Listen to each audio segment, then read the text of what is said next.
Hi, welcome to the Classic Storytellers podcast. Please subscribe to our channel and we'll be bringing you classic stories every week. I'm Tyler, your AI host from Aicast. Let's continue with Alice's adventure in Wonderland.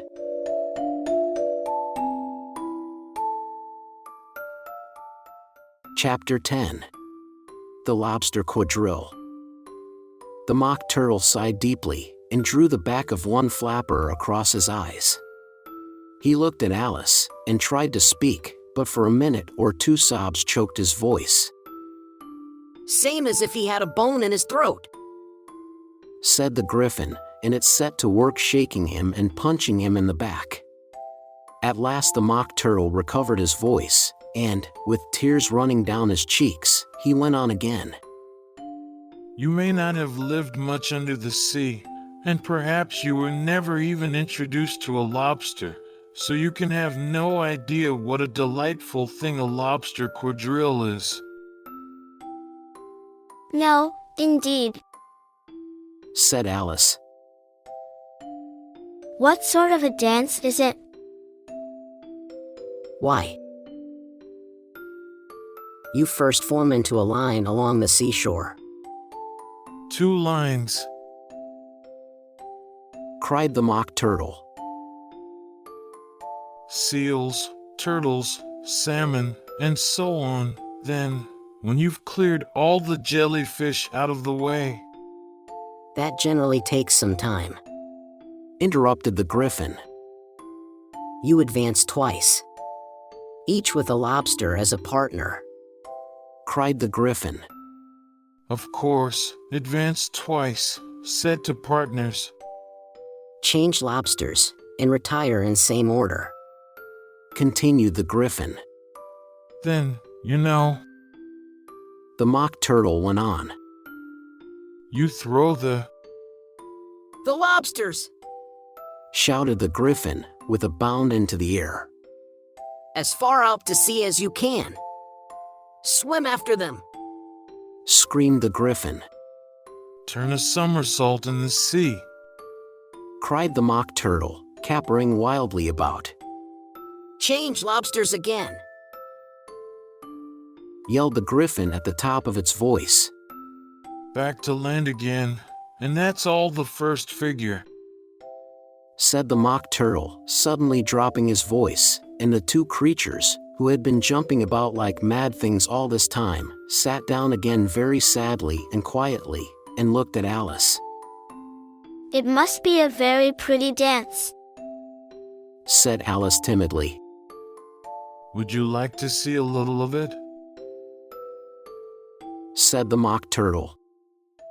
"Very much indeed." Said Alice. "Come, let's try the first figure." Said the Mock Turtle to the Gryphon. "We can do without lobsters, you know. Which shall sing?" "Oh, you sing. Said the Gryphon. I've forgotten the words." So they began solemnly dancing round and round Alice, every now and then treading on her toes when they passed too close, and waving their forepaws to mark the time, while the Mock Turtle sang this, very slowly and sadly. "Will you walk a little faster? Said a whiting to a snail. There's a porpoise close behind us, and he's treading on my tail. See how eagerly the lobsters and the turtles all advance. They are waiting on the shingle. Will you come and join the dance? Will you, won't you, will you, won't you, will you join the dance? Will you, won't you, will you, won't you join the dance?" You can really have no notion how delightful it will be when they take us up and throw us, with the lobsters, out to sea. But the snail replied. Too far, and gave a look askance. Said he thanked the whiting kindly, but he would not join the dance. Would not, could not, would not, could not, would not join the dance. Would not, could not, would not, could not join the dance. What matters it how far we go? his scaly friend replied. There is another shore, you know, upon the other side. The further off from England the nearer is to France, then turn not pale, beloved snail, but come and join the dance. Will you, won't you, will you, won't you, will you join the dance? Will you, won't you, will you, won't you join the dance? Thank you, it's a very interesting dance to watch, said Alice, feeling very glad that it was over at last. and I do so like that curious song about the whiting. Oh, as to the whiting, Said the Mock Turtle. You've seen them, of course. Yes, I've often seen them at Din. She checked herself hastily. I don't know where Din may be, said the Mock Turtle, but if you've seen them so often, of course you know what they're like. I believe so. Alice replied thoughtfully. They have their tails in their mouths, and they're all over crumbs. You're wrong about the crumbs. Crumbs would all wash off in the sea. But they have their tails in their mouths, and the reason is... Here the Mock Turtle yawned and shut his eyes. Tell her about the reason and all that. He said to the Gryphon. The reason is that they would go with the lobsters to the dance. So they got thrown out to sea. So they had to fall a long way.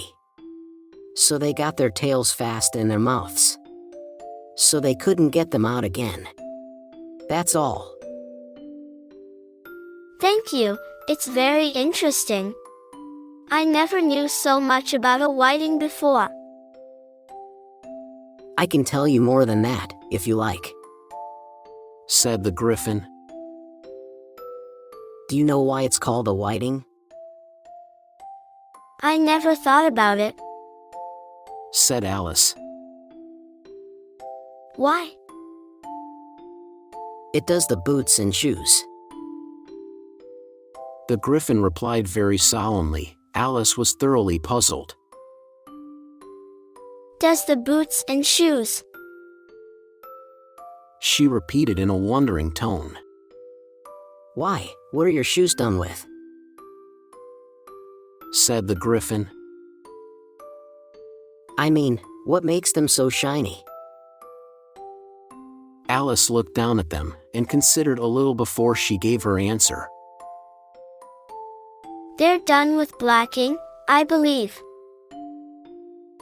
Boots and shoes under the sea are done with a whiting. Now you know. And what are they made of? Alice asked in a tone of great curiosity. Soles and eels, of course, any shrimp could have told you that. If I'd been the whiting, Said Alice, whose thoughts were still running on the song. I'd have said to the porpoise, keep back, please, we don't want you with us. They were obliged to have him with them. No wise fish would go anywhere without a porpoise. Wouldn't it really? Said Alice in a tone of great surprise. Of course not.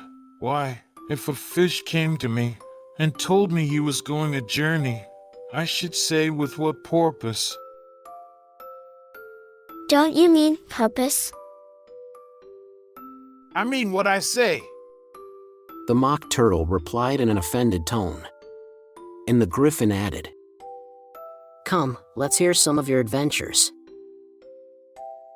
I could tell you my adventures, beginning from this morning, but it's no use going back to yesterday, because I was a different person then. Explain all that. Said the Mock Turtle. No, no! The adventures first. Said the Gryphon in an impatient tone. Explanations take such a dreadful time.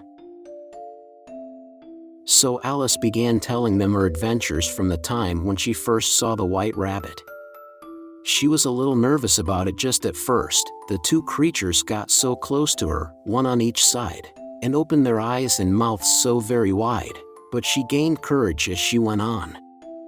Her listeners were perfectly quiet till she got to the part about her repeating "You are old, Father William," to the caterpillar, and the words all coming different, and then the mock turtle drew a long breath, and said, "That's very curious."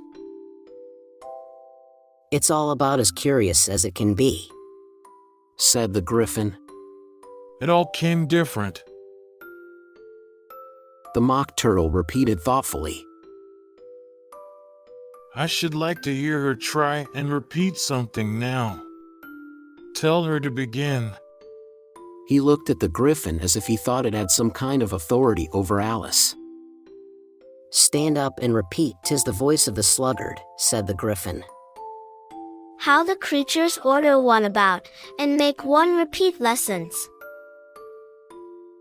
thought Alice. I might as well be at school at once. However, she got up and began to repeat it, but her head was so full of the Lobster Quadrille that she hardly knew what she was saying, and the words came very queer indeed. "'Tis the voice of the lobster, I heard him declare, you have baked me too brown, I must sugar my hair. As a duck with its eyelids, so he with his nose trims his belt and his buttons, and turns out his toes." That's different from what I used to say when I was a child, said the Gryphon. Well, I never heard it before, said the Mock Turtle. But it sounds uncommon nonsense. Alice said nothing. She had sat down with her face in her hands, wondering if anything would ever happen in a natural way again. I should like to have it explained, said the Mock Turtle. She can't explain it, said the Gryphon hastily. Go on with the next verse. But about his toes? How could he turn them out with his nose, you know? It's the first position in dancing,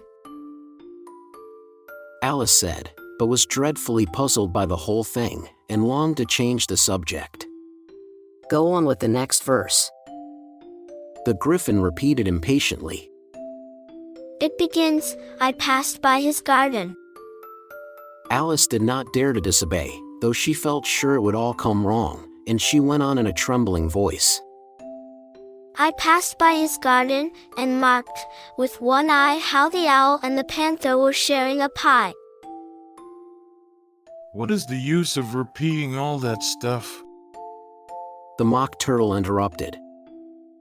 If you don't explain it as you go on, it's by far the most confusing thing I ever heard. Yes, I think you'd better leave off, said the Gryphon, and Alice was only too glad to do so. Shall we try another figure of the Lobster Quadrille? The Gryphon went on. Or would you like the Mock Turtle to sing you a song? Oh, a song, please, if the Mock Turtle would be so kind.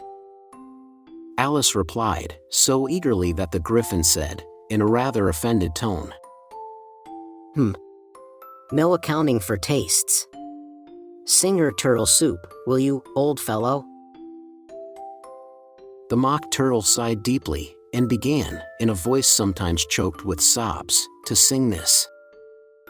Beautiful soup, so rich and green, waiting in a hot tureen, who for such dainties would not stoop, soup of the evening, beautiful soup, soup of the evening, beautiful soup, bo, beautiful soup, whoop, bo, beautiful soup, whoop, soup, whoop of the evening, beautiful, beautiful soup, beautiful soup.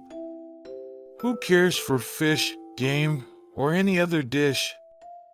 Who would not give all else for twopennyworth only of beautiful soup, pennyworth only of beautiful soup, bo, beautiful soup, whoop, bo, beautiful soup, whoop, soup, whoop of the evening, beautiful, beauty, full soup.